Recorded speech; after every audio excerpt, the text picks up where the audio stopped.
Former House Speaker Kevin McCarthy joins me now. Are we going to see a little Golden Girls Thursday? Well, I don't want to lower expectations because that's what everybody's doing, and all that does is help Biden. And if you watch Biden throughout his career, the one thing that he has done well is in debates. Go back to the vice president debate against Paul Ryan. Go back to the presidential debates. He always surpassed expectations because we continue to lower them for him. Remember, this is the highest office in the land. And no matter what Biden turns out, he's got two people in his corner, Jake Tapper and Dana Bash. Those two will protect him. Maybe they'll interrupt when he starts messing up his words. Maybe they'll interject to help. And remember, Jake Tapper, remember where this guy started. But prior to working for CNN, he was a spokesperson for Hooters. This guy will go to any level, and he's going to protect him every chance he has. He was a flack for Hooters?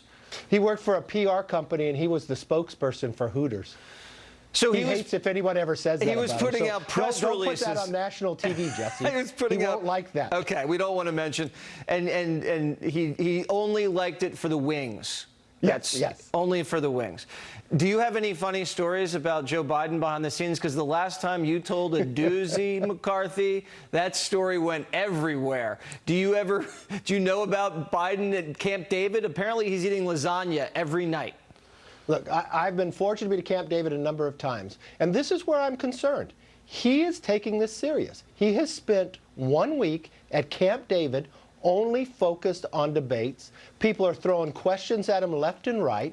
Think about the number of hours he's gone just for these 90 minutes. I have dealt with this man when he was a senator, when he was a vice president, and when he was president. And I will tell you, he's not the same person he was before. And as he was president, there were different moments. Every time I met with him, you got a different Joe Biden. And there's times that he was really engaging.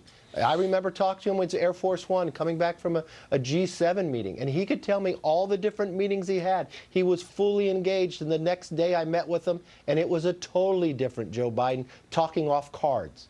So let's not lower expectations. He's going to be prepared, the best he's ever going to be prepared. So what America needs to judge is, this is Joe Biden at his very top.